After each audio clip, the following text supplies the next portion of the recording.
Good morning, everyone. We're waiting for the room to populate. We have a lot of people attending here today. This is going to be an exciting meeting because our keynote speaker is our county administrator, Verdenia Baker. We're watching the room fill up.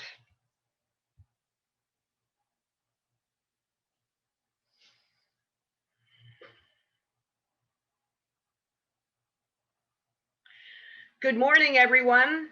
This is the meeting of the Alliance of Delray Residential Associations. I'm Lori Vinacourt, Executive Vice President. Wow, we've got some interesting things happening here.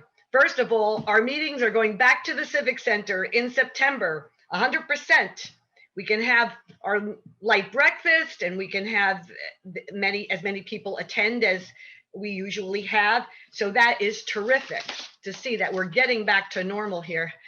And we're going to be celebrating our Silver Jubilee this year. So we are planning on having our June breakfast, and that will be celebrating our 25 years, which is now going into 26 years. But we remember we missed that year with the COVID-19.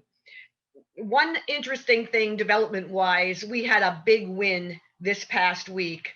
The Delray Townhomes, the issue there, it was successfully defeated. They actually withdrew their application for a very large amount of density that they wanted to increase it by. There's plenty enough density on this 3+ acre piece of property. It's in the city, so it's different than our county planning, zoning, and building. The city has its different planning and zoning commission, and they defeated it. It was 100% against it from the planning and zoning commissioners, and then before it went to the city commission, the developer withdrew the application. So that's a great win for our Barwick ranches. That's one of our associations, and our other communities surrounding that, Bexley Park, Sable Lakes, and other communities. Just one other issue. Just one other issue to let everyone know that this issue with the hospital in the agriculture reserve, we did find out that they will be going to a zoning meeting. So there would be more about that information about that. Do we need another hospital in the agriculture reserve? And we're hearing from our communities about that. It would be a real issue, a real problem. We have a hospital, as everyone knows, very close by in the city, and our Delray Medical Center, and we've got one in the Agricultural Reserve, Bethesda Hospital. So we're working on that, and we're hearing from our constituents about that. We're going right into this meeting. We've got our first responders first that'll give us their reports, and then a few of our elected officials are here, and then we'll go right into our feature presentation of Verdenia Baker, our Palm Beach County Administrator. So Captain Sant, we'll start with you. Please, can you provide an update? Sure. Good morning, everybody. I hope everybody's doing well. It sounds like we're almost out of the woods here. Back in September, we're looking forward to that as well. Got a couple of things I want to discuss with you guys this morning. One, just everybody know that the speeding and the aggressive driving throughout District 4, let alone the county, is still our one of our top priorities. I've noticed the amount of speeding and the aggressive driving has dramatically increased, and I know if we all share the roadways together. You guys have seen what I'm mentioning. Matter of fact, Lori, we have an update for you regarding that Dakota location. I'll get with you on it, but we have motor units out there now and patrol deputies out there now measuring the temperature, so to speak, of that area, letting us know what's the pattern of the speeding, and we're taking the appropriate action when we need to. What comes with speeding and the aggressive driving is the next topic I'm going to speak to you about. It's the road rages. We're seeing an increase in road rage out there on the streets. So what I'd like to, I can't implore more than I can, is to please leave yourself time in the morning or whenever it is that you're leaving. Do not get into arguments with anybody out there on the road. with everything that's occurring over the last year and a half, we've been through a lot together, all of us, and it's affected many people in many different ways. So by the reports that are coming past my desk, we've had incidents as close to Military and Linton where we've had arguments occur as a result of reckless driving and inconsiderate drivers. An argument occurs and a weapon is produced. We had one individual that a gun was pointed at them at the result of a traffic related incident. So please, it's not worth it. You see somebody aggressive, maintain your lane, let them go about their business. There are ways to please direct connect with the sheriff's office. If you're not in a position to do that while you're driving, obviously, pick up the phone if you have to. And if you see somebody out there reckless and dangerous, just call 911 if you have to. Explain to the dispatch, why you had to call 911, what your location is, give them a description of the vehicle. Let us take care of that, all right? I don't want to see anybody needlessly hurt over an improper change of lane or speeding, okay? The scams, I touch on the scams that are occurring throughout not only the district, but the county as well. We're still on the rise here. So we have year to date, 85 that are been reported. Now, folks, that's just what was reported. Of the 85 that we have, we've suffered nearly $650,000 in monetary losses. My fear is of the 85 that were reported, how many that go unreported because people are embarrassed. They don't want to bring this forward. So we got to continue to educate the community. If I could please use all your help by getting the word out as well. One of the most prolific ways and popular ways where these scams are occurring are the gift card scams. So what the agency's done, the Sheriff's Office done with our Homeland Security, if we blasted out over 300, it's called Stop the Scam Outreach. We've made contact with over 300 local businesses, and tried to educate the management, the owners of the business, that if you see a elderly person or a senior come in and buy a large amount of gift cards, that should be a clue that someone needs to step in and ask them, what are the circumstances, without prying too much, but what are the circumstances in which you'd be buying such a large amount of gift cards, to see if they can, from that point, prevent them from being a victim. We've also went out and had 200, if not more, flyers distributed throughout our Kings Point and our senior communities as well. It's been my experience, folks, that the only way that we're really going to combat this is through discussion and education. Getting the words out to the community is to not fall for these scams in the first place. Very difficult. Full disclosure, very difficult to make an arrest on these cases, because a lot of the cases are occurring.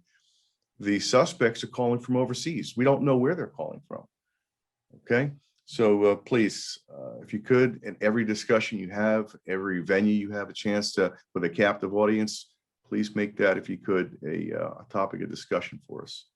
Other than that, hurricane season starting up June 1st. We're ready in the Sheriff's Office. So if you need anything from us, don't ever hesitate to call. And I'm sure Chief Tazi will touch on it as well. And it's great to see everybody. Thank you. Thank you for that terrific update.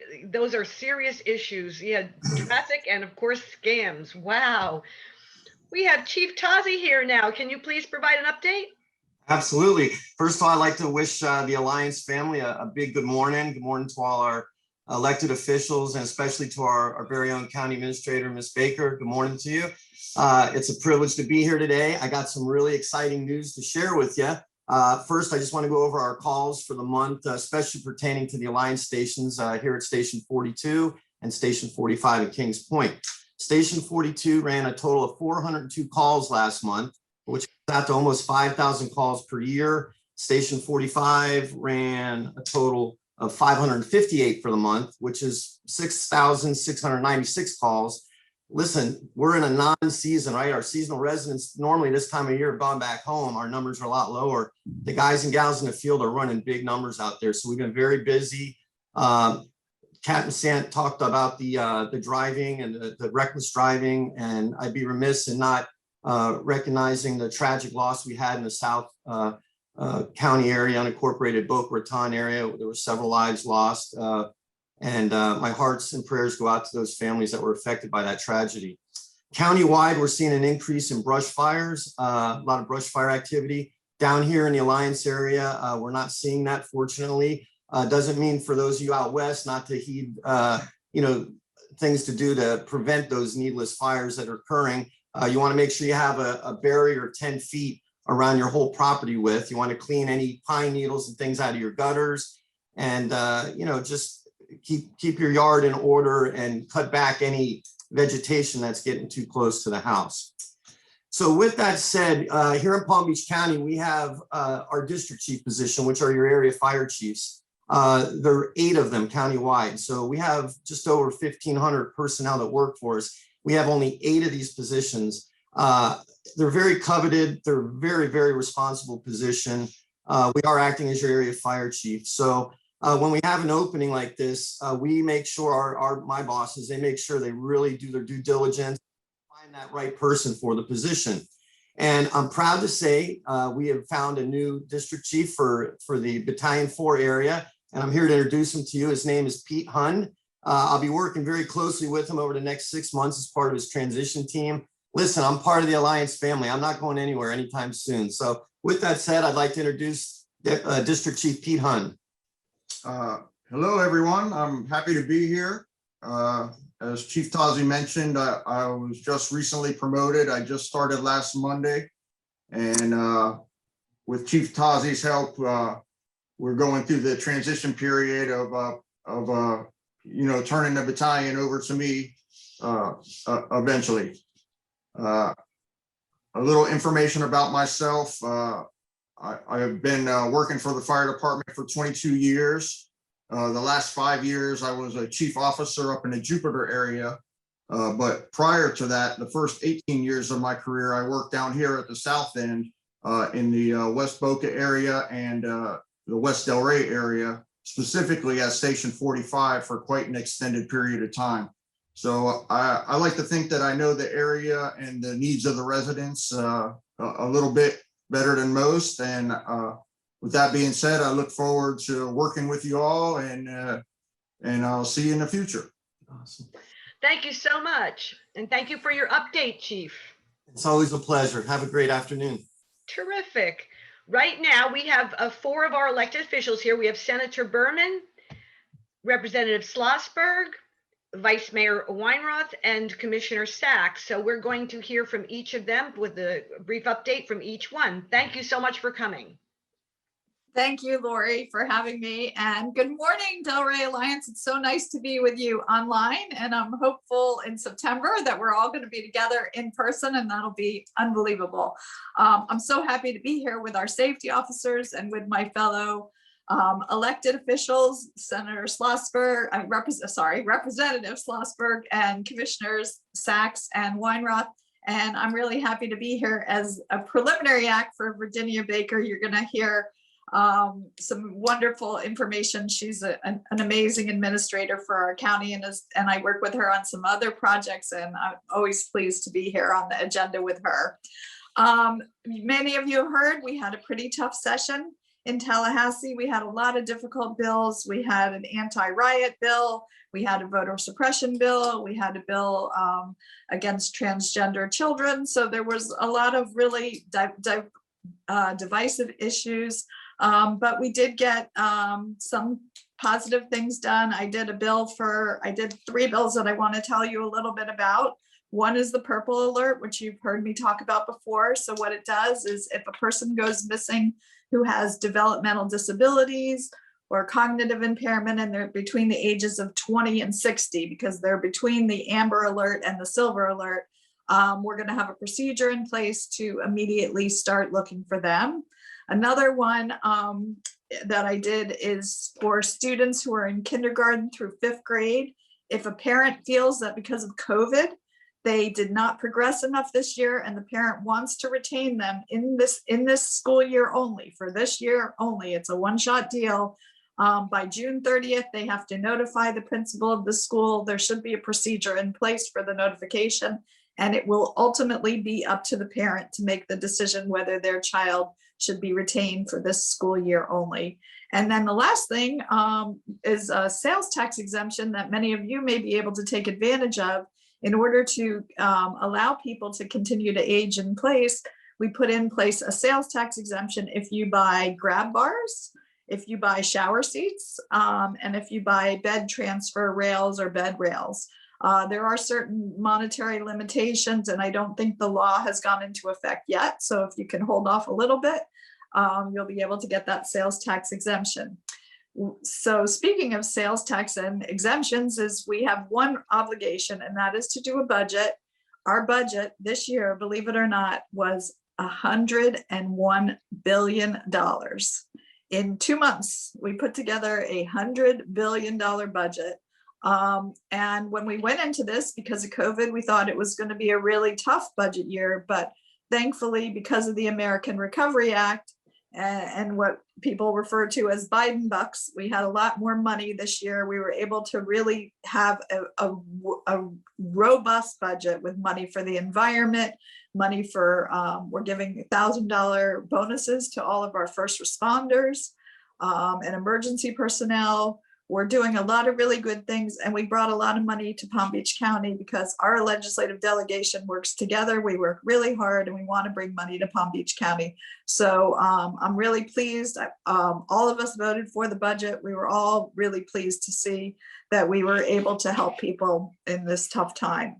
I'm looking forward to seeing all of you in person in September, and I wish all of you a most happy, healthy summer where we finally get rid of COVID and we can all go out safely. Thank you. Thank you very much. Great report. We have Representative Schlossberg. Hi, thank you, Lori, and always a pleasure to see you, Senator Berman, and to our commissioners and Verdenia Baker and Captain Sant and Chief Tony. So June 1st started our hurricane season, and we also passed this session 10-day, it's been extended to 10 days, our disaster preparedness tax holiday. And we're currently in that. It runs from May 28th to June 6th. And we can get discounts or tax-free purchases on portable self-powered light sources or flashlights at $40 or less, certain portable radios at $50 or less, tarp selling for $100 or less, and certain other items that we have expanded in a newsletter we'll send out to you, to Lori, so that you'll have all the items that are selling tax-free up until June 6th. I also wanted to talk a little bit about what just happened in Boca Raton. There hasn't been a crash of this magnitude since the crash that I was in personally. In 1996, I was involved in a crash where there were 5 people that were killed on Palmetto Park Road. And this crash that just happened is eerily similar to the crash that happened back then. These kids, they were 12, 13, and 14 years old. 6 of them were in the back seat. The driver was 18 years old. The kids were 12, 13, and 14. And the driver of the car, we don't have all the circumstances, haven't come out yet, or they haven't been released. So we're not really sure what else was involved, but we do know that there was speed, there was overcrowding. There are tire tracks that indicate there was some reckless driving going on, not really sure what the driver was doing at this point, or it hasn't been released. But this just shows that there is a need for traffic safety awareness and education in our schools. The 6 kids in the backseat were ejected, and it's unsure whether or not they were wearing their seatbelts. Because they were ejected, it's more likely that they weren't. And so we need a renewed effort, especially in the legislature. I mean, we can legislate so much. I mean, we passed making texting and driving a primary offense. Seatbelts, if you're over 18, you're required to wear your seatbelt in the back seat. So we do have legislation, but we can legislate all day. We need to also have traffic safety education and awareness in our schools. And that needs to be funded. There wasn't much money in our budget going towards traffic safety education awareness. So that's something that I look forward to fighting for with Senator Berman next session, to get more of an education and plant these safety seeds in the minds of our students. And a big shout out to Captain Sant over there who enforces our traffic laws, because it really takes teamwork. It takes legislating, it takes enforcement, and it takes education. And so all of that together, we can work to save lives on our roadways. And with that, I'll hand it back to you, Lori. Thanks for having me and looking forward to the September meeting. Yes, thank you so much. And that meeting will be about legislative issues. So, we have to, let's see, we're going to just stop the screen. Okay, I'm just trying to get, we got the screen share on there. So if we could just remove that screen share, terrific. Thanks so much. That we're going to just go, we're on to our county elected officials. And just to say, in September, Representative Schlossberg, we will be having a legislative meeting, and I hope that you will be presenting something like that for the next session, and we'll be learning about that in September. Great to see you, Vice Mayor. We have our Vice Mayor and we have our Commissioner of District 5, and then we will have our keynote speaker. Go ahead, Vice Mayor. Thank you, Lori, and welcome everybody. And like Senator Berman said, I'm looking forward to get back into a in-person meeting again. And it really has been a tough year and a half, and I think we have weathered the storm. We had a Memorial Day celebration here in West Boca Raton this weekend, and it was great to see the residents come out and embrace the celebration of our veterans and a remembrance of those who gave their lives for freedom. And to be able to get back in person, and people really are now feeling a lot more comfortable with the vaccinations in place. Everybody who wants a vaccination can get one. I was at the ballpark of the Palm Beaches this weekend, where we're having the Olympic qualifiers, which if you have some time, you may want to get out and see them. There's some tremendous baseball being played right now, both in Jupiter and West Palm Beach. And we are also giving shots. We're giving the J&J vaccine right there. So people who want to get the vaccine can walk up, get the vaccine. So there's a lot of good things happening. The numbers are great. The number of positives right now is running under 4%.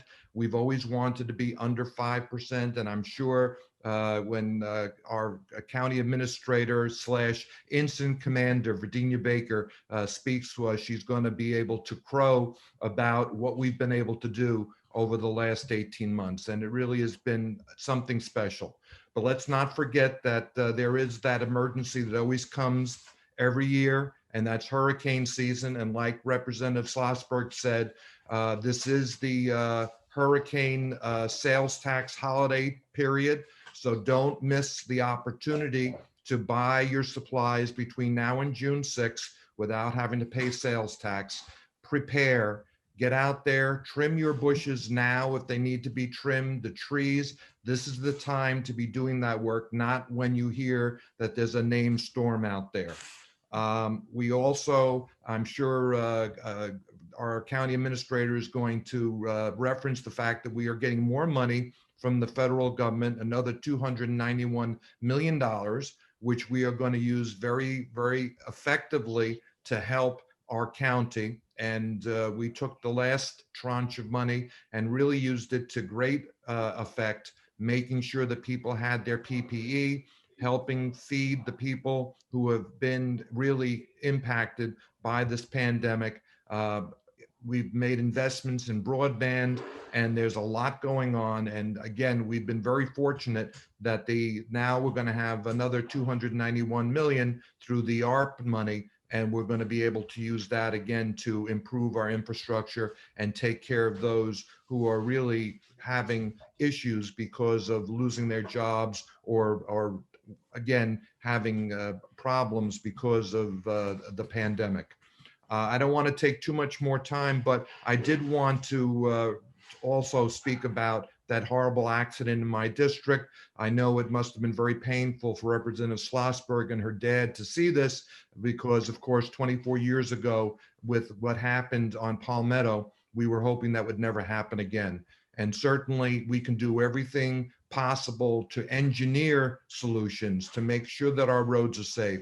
And I think as we've looked at this particular intersection, I think the intersection was certainly well engineered. And I think that there are certainly indications that excessive speed was part of the problem.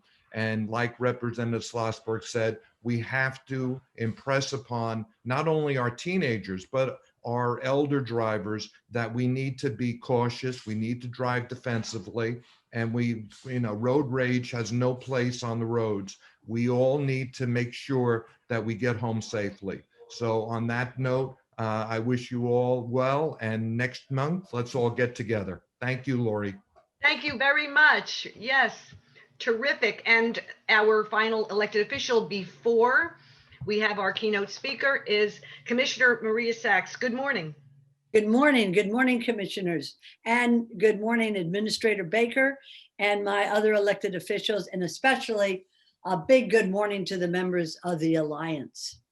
I really want to thank you for having this meeting. I look forward to all of us being together again. We really need, before we even look at what's coming down the road, we need to think back on what we endured during this COVID pandemic. And I'm so pleased to see our administrator here with us. But let me just say a few words about how she handled the county during one of the worst pandemics in the 100-year history of this country. She was really, it was like a military operation, and she was like the commander in chief.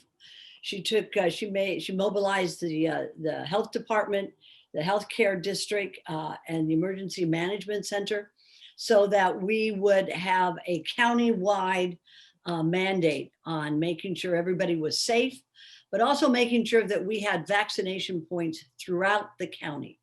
And she did an amazing job at even targeting those areas which were hard to reach.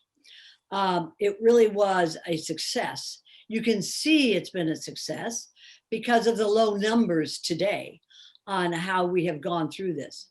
It's also interesting to note that the one area in the entire state that was able to receive the first vaccinations was here in West Delray, and that's Kings Point.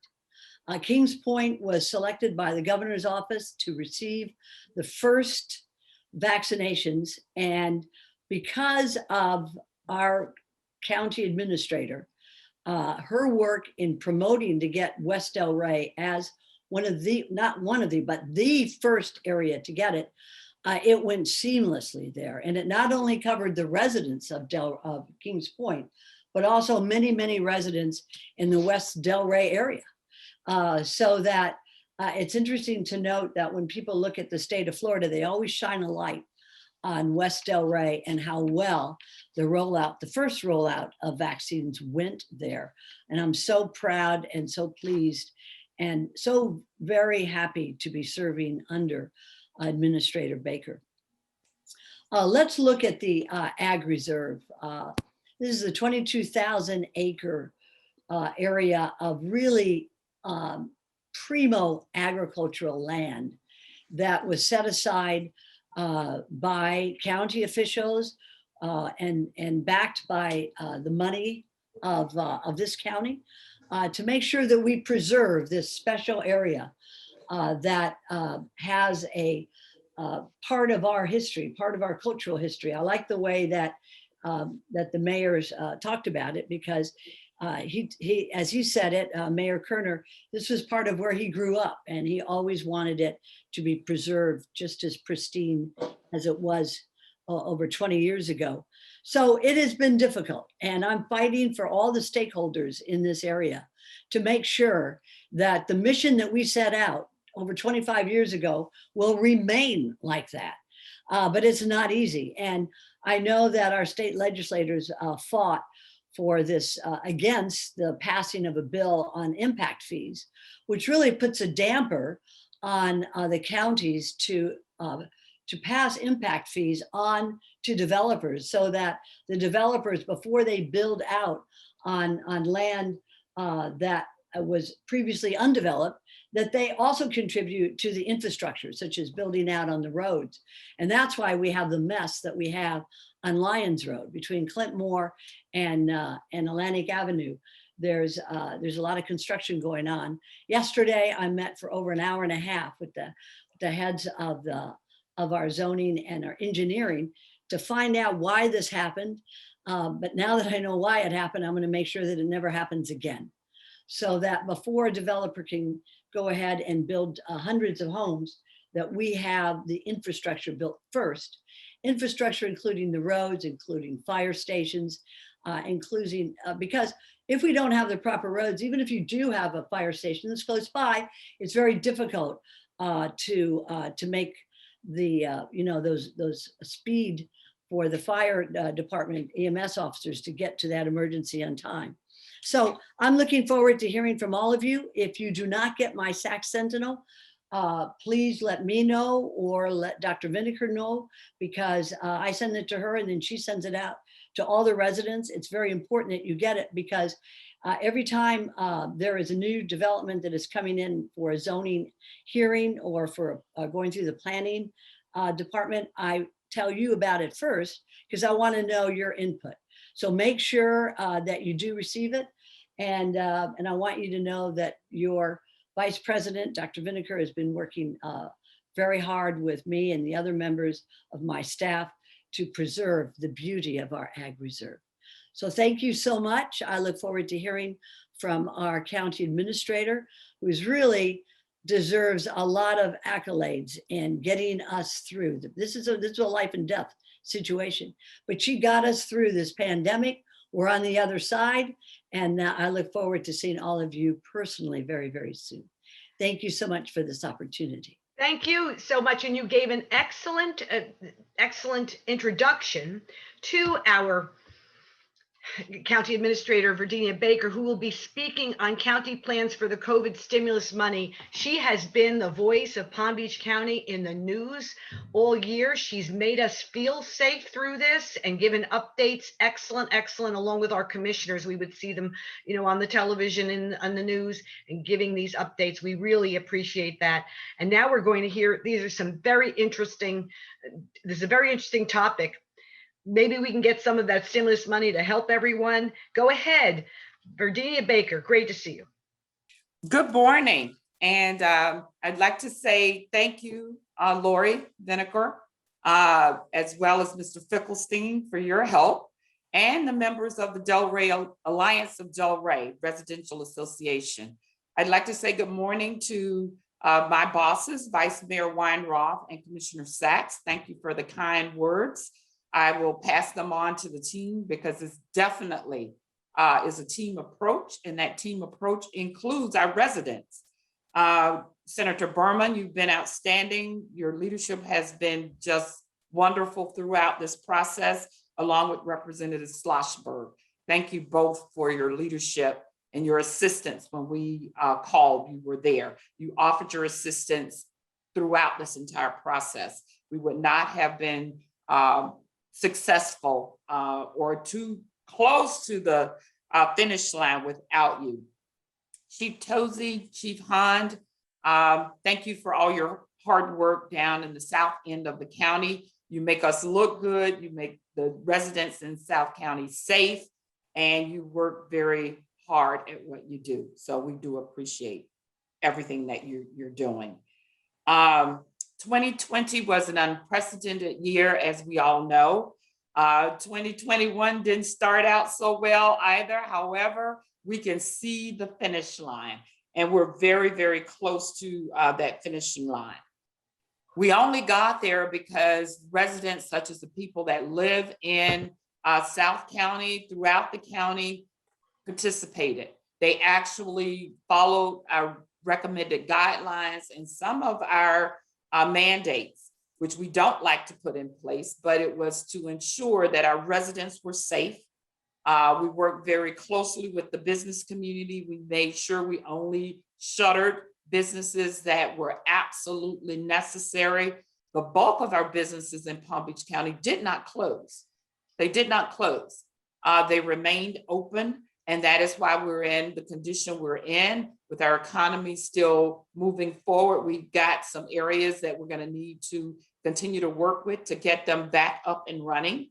But for the most part, our area construction did not close. Real estate did not shut down. Agriculture didn't shut down. There were a number of our industries that just remain open and they are thriving. They are thriving. Our financial wealth system didn't shut down. So we can look around and see that we're real lucky here in Palm Beach County because we were able to bear with it. Our residents followed the rules and that helped us move back even closer. We're not out of the woods yet. Don't want to give anybody that indication. This holiday is going to show in 2 weeks, 2 to 3 weeks, whether we need to tighten our belt or continue to do what we're doing so we can keep our case numbers low, our positivity low, and continue to get vaccinated. We want to thank all of you that have taken the time to get vaccinated. You educated yourself, you got vaccinated. We want you to continue to spread the word that we're all continuing to move forward. None of us have grown 2 heads and glow at night. So, it's a good thing. We continue to grow. We need to work on our 18 to 40-year-olds because that is the gap that we're missing right now. So as parents, as grandparents, we need to talk to our young people. We need to give them the education that they need so they feel comfortable. We have held a couple of town hall meetings. We will be holding a town hall meeting for government employees. We will also be holding a town hall meeting in the very near future for the rest of the public that is looking for education. And the education is going to come from the medical group, not county employees, because we're not the experts, but they will be here to provide that information to all of us. So I really, really like to, again, thank all of us for the condition that we are in, where we're actually continuing to grow business. People are moving here to Palm Beach County because we are the best of everything. And our economy is reflecting that. We've got businesses moving here. We've got manufacturing moving here. So we're going to continue to work with our partners in the education field so that we can continue to grow our own employee pool. So as we invest money in these businesses, our kids can stay at home, go to school, get good paying jobs that pay living wages, because we all know that we have a housing crisis going on. And so wages must keep up with the cost of housing, and we must work diligently with the state. And thank you for the dollars, Representative Schlossberg, Senator Berman, that's coming out of Tallahassee for housing. We need every dollar that we can possibly get. We're going to move on. As I stated, this was a team effort. No one individual in Palm Beach County was able to move us forward, keep us safe without a team approach. We call it Team PBC. We adopt folks into our team every day.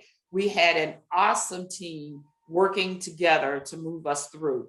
Not only was it the health department and the healthcare district, but it was also our municipalities that worked with us. It was our fire departments, our law enforcement, along with our business community, because they were at the table with us as well.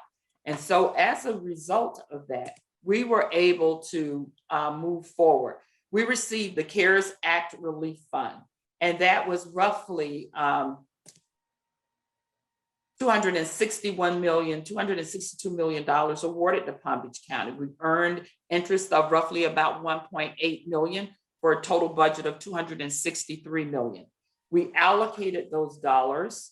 And we started our program, and the Board of County Commissioners approved the allocation for the CARES Act through the general government expenses, individual expenses, assistance, unmet needs, countywide testing, broadband enhancements, and I'll talk a little bit more about broadband, cultural programs, health department contact tracing, emergency food distribution, along with family housing assistance, restart business grants, non-congregate sheltering, childcare, nonprofit organizations, and vaccines.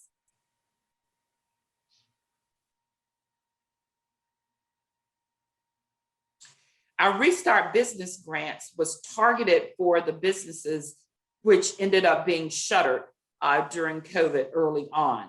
It was open to businesses countywide when we started to talk about how do you spend $263 million within the county.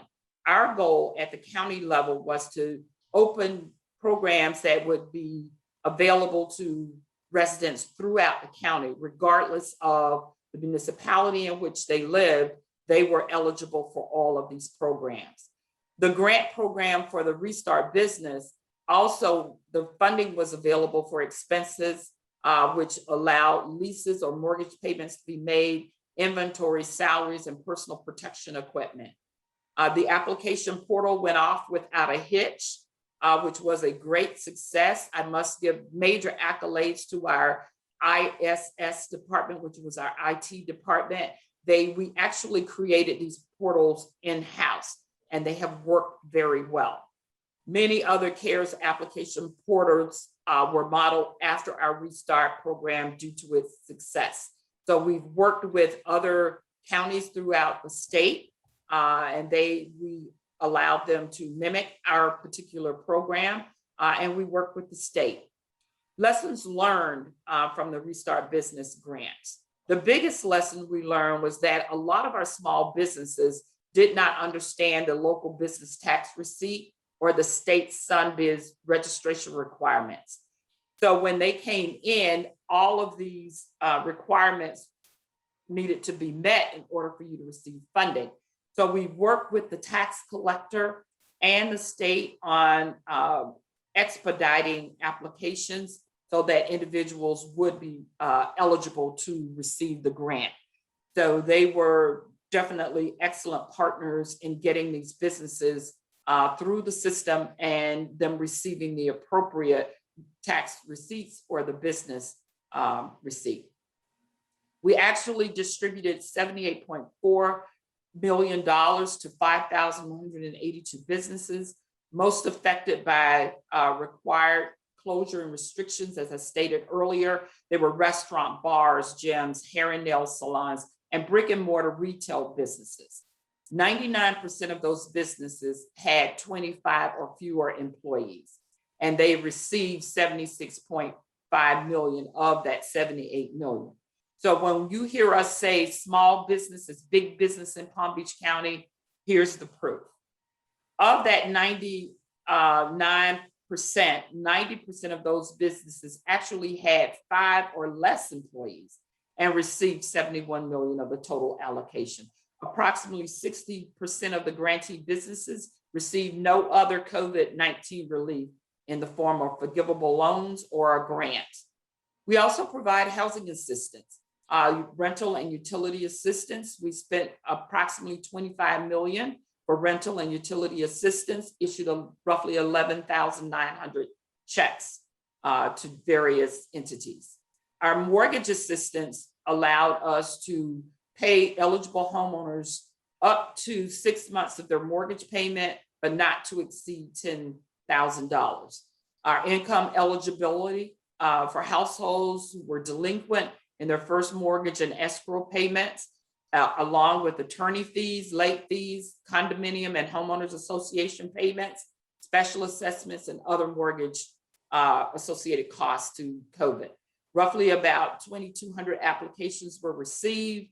604 of those applications were denied for various reasons.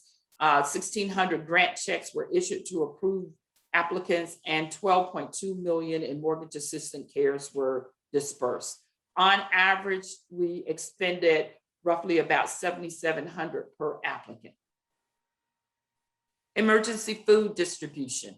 We allocated dollars for food distribution, roughly about, on average, 100,000 to 150,000 pounds per week were delivered to our Palm Beach County food banks and partnering agencies, exceeding more than 5 million pounds to date.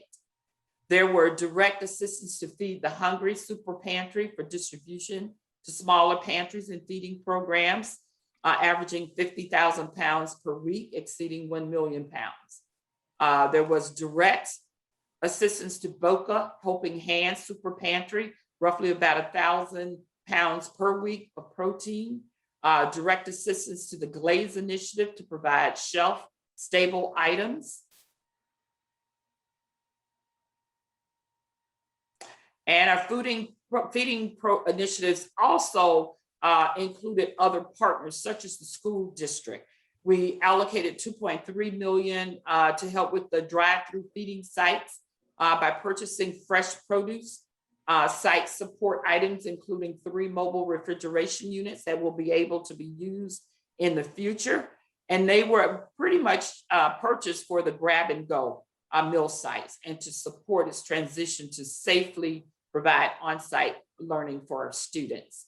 Contracts and allocations for seniors, we spent roughly about $5.6 million for grab and go for those seniors that could not make it to the congregate feeding events or leave their homes.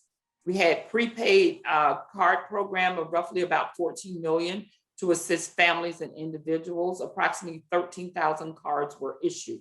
We did monitor these cards. When we found that there were issues, we put a hold on them. We cleared them up. The cards did state that it should only be used for food. So we did work with a number of entities. We had a few folks that did not comply, but it was very few. We also worked with Healthy Mothers, Healthy Babies, feeding initiatives for 0 to 4 years old. We funded grassroots community feeding programs for direct service to people where they live. We took the food to them. We worked with Team Glades. We worked with Buchanan Provisions, which provided freshly prepared meals for the community, and they were delivered to the community. Living Hungry, we partnered with our county's OCR, which is the Office of Community Revitalization. We've got roughly over 90 communities that need that type of assistance, and we push fresh food and canned goods into those particular communities.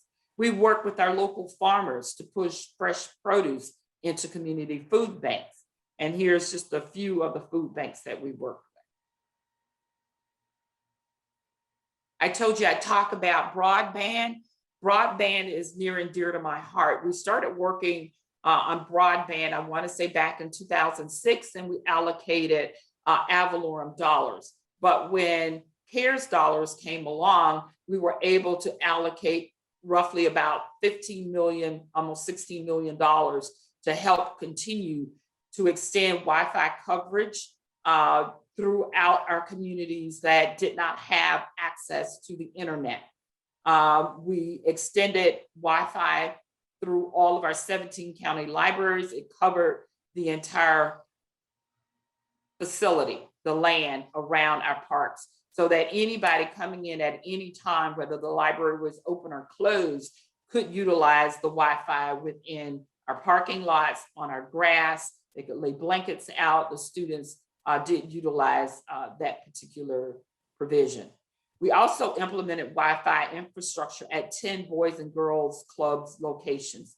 We extended the county network to 98 schools. We targeted approximately 25,000 students that the school board highlighted in a dark red heat map, which said they had absolutely no access. And so those were our priorities, and we moved forward with those. We approximately 3,000 radios were installed on infrastructure covering 50 square miles. We added 400 miles of additional fiber. We installed roughly about 2,000 telephone poles, including 1,000 being donated from FPL. So if any of you see some of those poles being put into neighborhoods, that is because we're extending the Wi-Fi so that all of our students and our elderly, because we find that some of them don't have access to the internet as well.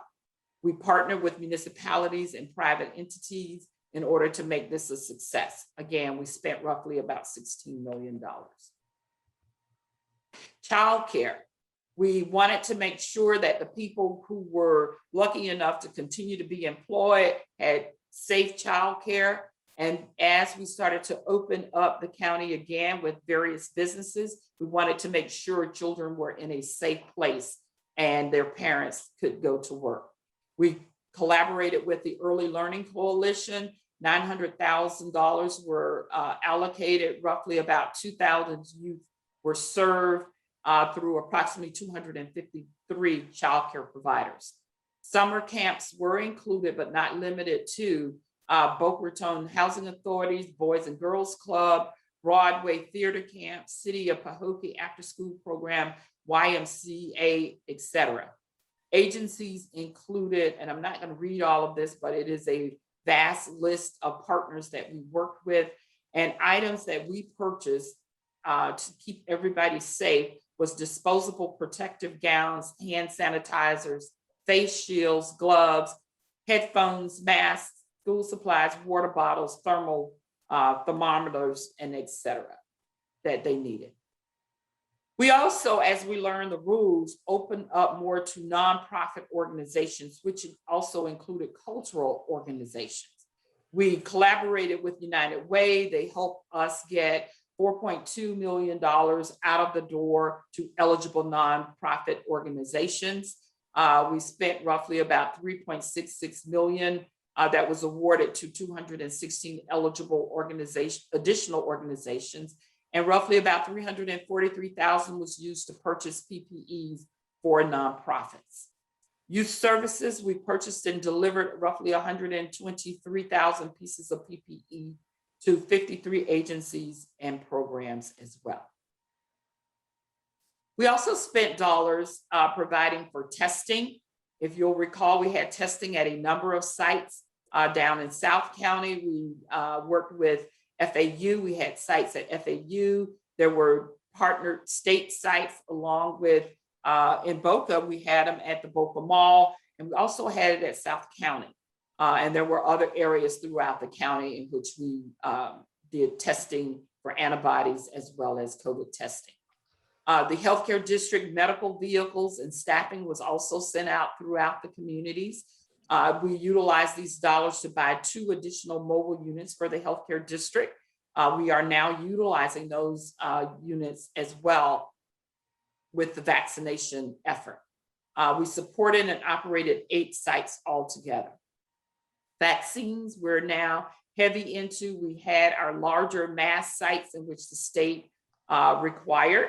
And that was South County, the Fairgrounds, North County, which was in Palm Beach Gardens. And then we had a number of our cities that we worked with the state to have them allocated as pods. That was Riviera Beach, Boynton Beach, and West Palm Beach. We spent roughly over $4 million for COVID-19 vaccines. We had 5 sites, as I stated earlier, and 2 mobile units. We're going to be utilizing the mobile units along with the health department in continuing to vaccinate people within our community, along with all of the private sites. If you go to pbcgov.org, go to our COVID webpage, and it will have a list of interactive sites if you're looking to be tested or you need a vaccine. We also expended significant dollars. 2.76 million was reimbursed to municipalities for eligible expenses for COVID, but we also expended dollars with purchasing PPEs, BCC COVID-19 expenses, teleworking equipment, countywide signs, public education messaging, and we worked with other constitutional officers to account for their COVID expenses as well. We had 1 million masks, which we purchased to provide to our Palm Beach County Fire Rescue. There are first responders. We also work with the law enforcement in order to get mask purchases so that when they're the first responders, they're protected. We need to keep them healthy and safe so that they can render services to us. We work with the supervisor of elections to make sure that she had what she needed in order to provide for a safe election. Elections held between March 2020 and March 2021. Over 1 million masks were distributed by the county through COVID education team. And we also mailed out combat COVID masks. Our residents did appreciate it. I was stopped very often to thank the county for sending it. I thought that if we had a mask mandate, we needed to ensure people who could not afford them received those masks. And I think that worked out well for us. So now we're embarking on a new allocation of funding, a new round. I heard someone refer to it as the Biden dollars. We thank everyone for the American Rescue Plan Act. The county did receive our allocation, and we are working to put together a plan that the board will approve. That plan will be submitted to the board this month. The American Rescue Plan Act, $350 billion for state and local fiscal recovery. The state of Florida received roughly about $10.2 billion. Counties received $4.1 billion. Metro cities received 1.4, others received 1.3. The state capital received $364 million for a total of $17.6 billion in the state of Florida. Palm Beach County received $290.7 million. Each city will receive an allocation separate from the county. The ARP uses, eligible uses, came out, and it was roughly a 150-page report. And we boiled it down to these particular eligible expenses. And that was for COVID response or negative economic impacts of COVID. And that's roughly assistance to households, small businesses, nonprofit, aid to impacted industries, such as tourism, travel, and hospitality. We will respond to workers performing essential work during COVID-19 public health emergency by providing premium pay for eligible workers of the state, territory, or tribal government that are performing such essential work, or providing grants to eligible employees that have eligible workers who perform essential work. At the end of the day, all of these dollars must be expended for COVID-related impact. It must be COVID-related, and you must justify it as such. But most important, I think, is that these dollars will allow us to provide reimbursement to us, to government, on a limited basis for the reduction in revenue that we lost during the COVID, and to also invest in water, sewer, or broadband infrastructure. These funds must be expended by December 31st of 2024. If you'll remember, we had less than 9 months to spend the CARES Act dollars, which we were able to commit and get right to the end of the period. And then they extended it. So we've got a few dollars left over that we're still spending from CARES dollars. But in this case, they've given us sufficient time to come up with programs and spend them out. We're looking at potential uses of the ARP dollars in continuing and completing the broadband, which is the mesh throughout the county, primarily targeting areas in which internet access is limited. We're looking at spending dollars on continued housing, behavioral health. We all know that we've got to address the behavioral health. So we'll be partnering with a number of behavioral health entities that provide the service to our community.